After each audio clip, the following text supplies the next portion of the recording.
A substitute teacher from New Rochelle died last Thursday after reports say she underwent the procedure in Maryland, where late-term abortions are legal. It was performed by Dr. Leroy Carhart, one of the few late-term abortion providers in the country.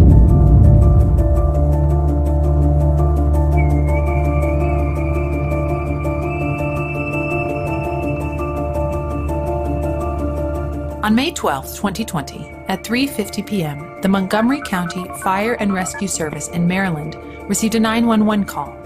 The call came from the abortion facility of abortionist Leroy Carhart.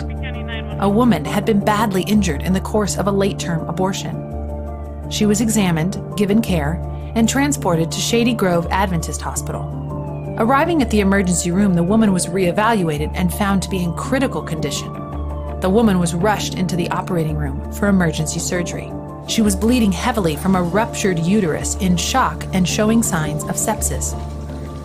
Parts of her baby had been left inside her, including a severed leg that was intact from the hip down. Some of the parts had been pushed through the uterine tear and up into the abdominal cavity.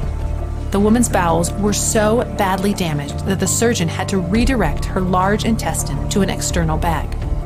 After surgery, she was sent to the intensive care unit to be monitored. One of the attending staff members described it as the most horrific thing I have ever seen. The attending surgeon emailed hospital staff acknowledging the trauma they may have suffered from the experience. 9 days after her near-fatal injuries, the woman was discharged from the hospital. That same day, another woman arrived by ambulance from the same abortion facility. She was in even worse condition than the first woman. The woman's uterus had been badly punctured, leaving a hole at the back about 9 inches across.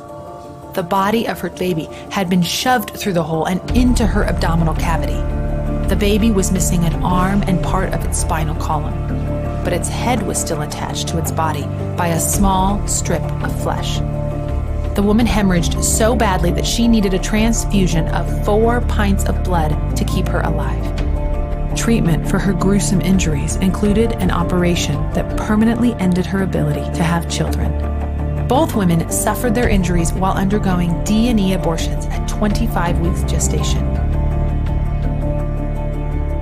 At this age, preborn children are able to feel pain and can survive outside of the womb.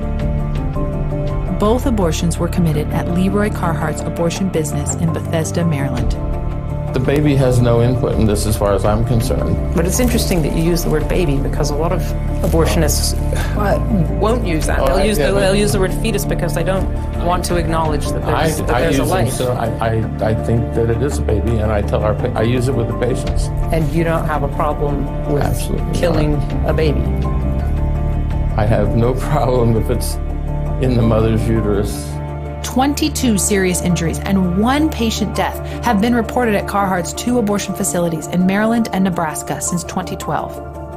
Operation Rescue has sent a letter of complaint to the U.S. Department of Health and Human Services demanding that Carhart be held accountable. The abortion industry claims that abortion is safe, but every abortion brutally kills a child and harms a woman.